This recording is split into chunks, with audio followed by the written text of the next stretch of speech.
This is a story about a world obsessed with stuff. It's a story about a system in crisis.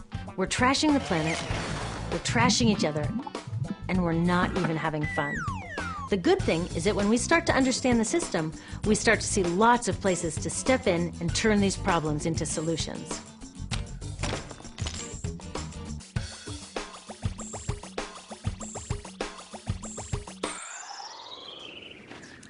The other day, I couldn't find my computer charger. My computer is my lifeline to my work, my friends, my music. So I looked everywhere, even in that drawer where this lives. I know you have one too, a tangle of old chargers, the sad remains of electronics past. How did I end up with so many of these things? It's not like I'm always after the latest gadget.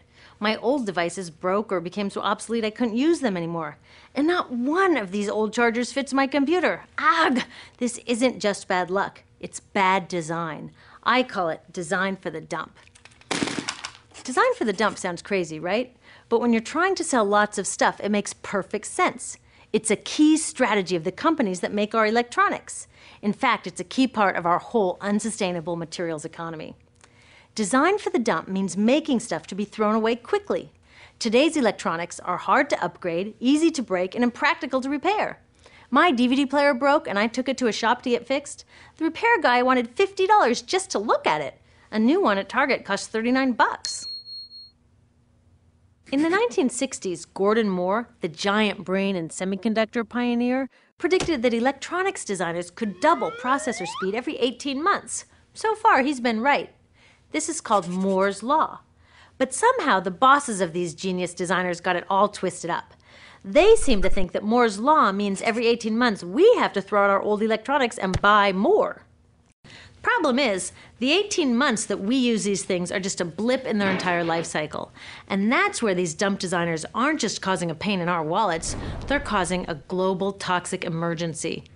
You see, electronics start where most stuff starts, in mines and factories. Many of our gadgets are made from 1,000 different materials, shipped from around the world to assembly plants.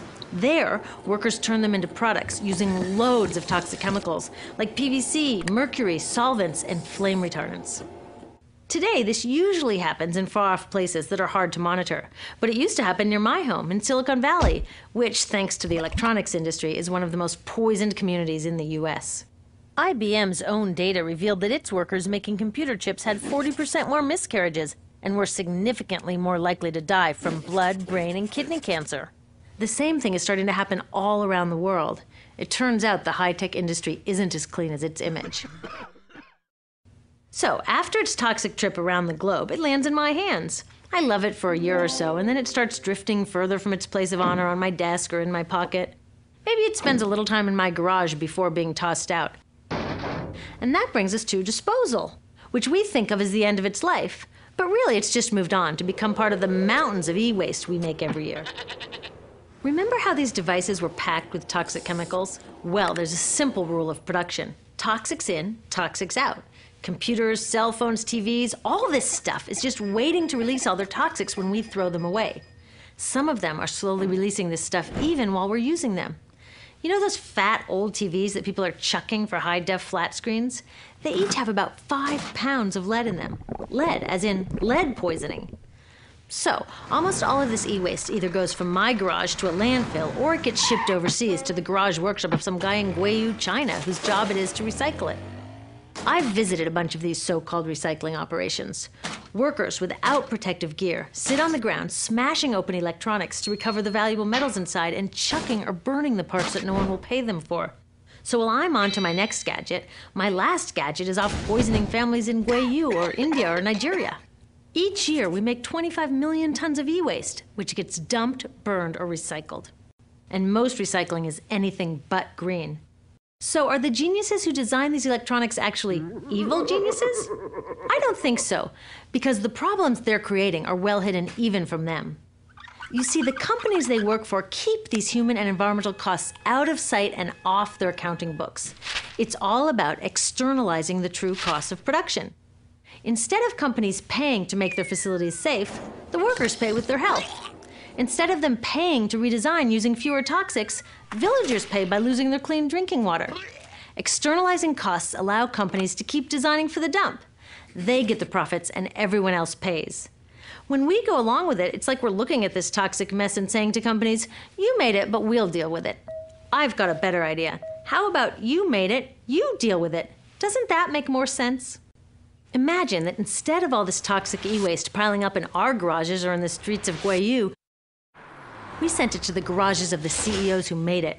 You can bet that they'd be on the phone to their designers pretty fast demanding they stop designing for the dump. Making companies deal with their e-waste is called extended producer responsibility, or product take-back.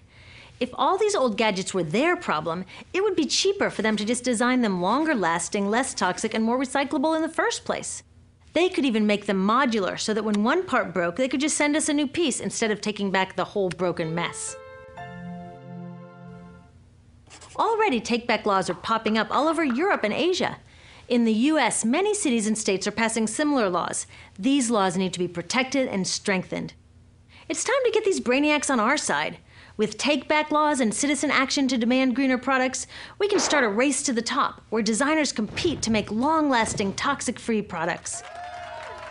So let's have a green Moore's Law. How about the use of toxic chemicals will be cut in half every 18 months? The number of workers poisoned will decline at an even faster rate. We need to give these designers a challenge they can rise to and do what they do best: innovate. Already, some of them are realizing they're too smart to be dump designers and are figuring out how to make computers without PVC or toxic flame retardants. Good job, guys.